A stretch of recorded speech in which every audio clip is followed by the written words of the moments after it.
Me kërkesë të Fondit Monetar Ndërkombëtar, qeveria në vitin 2003 i mbylli pasi ishin kthyer në burim kontrabande, por sot pas 12 vitesh, ajo kërkon të zgjerojë konceptin e duty free shop ose e thënë ndryshe dyqanet pa taksa në pikat doganore. Ka disa kërkesa nga ana e biznesit për të hapur të tilla dyqane, por vetë qeveria pranon se kjo lloj tregtie mbart edhe rrezik. A është me risk? Nuk e fsheha, asnjëherë nuk e fsheha. Ende, ky lloj aktiviteti ka në vetvete risk. Ne themi që tashmë janë krijuar kushtet për të patur një administrat dhe një mënyrë të vepruari më nën kontroll, sikur thjesht edhe teknika.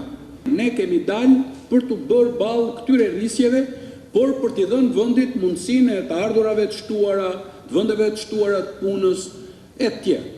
Ministria e Financave kërkon t'i hapë rrugë shtrirjes së këtyre lloj dyqaneve edhe në pikat e tjera doganore, pasi aktualisht funksionojnë vetëm në aeroportin Nën Tereza. Qëllimi i dyqaneve pa taksa është të stimulojë eksportin e prodhimit vendas, por në vendin tonë të tilla dyqane produktet shqiptare janë të pakta. Nuk besoj si do të gjeni në një shoqat biznesi apo në një dhomë tregtie që do të kërkojë duty free shop.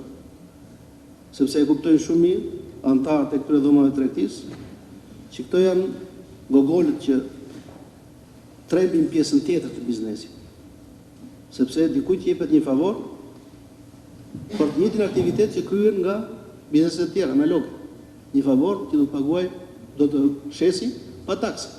Nuk krijon vende pune, nuk krijon të ardhura, krijon kontrabandë dhe krijon presion për të mbyllur vende pune, për të falimentuar biznese, për të paksuar aktivitetin e bizneseve që janë në dritë. Ky ndryshim ligjor vjen vetëm pak muaj pasi ka hyrë në fuqi Kodi i ri doganor, por për zyrtarët e Ministrisë së Financave, këto ndryshime nuk u reflektuan më parë pasi nuk kishte kërkesa nga ana e biznesit.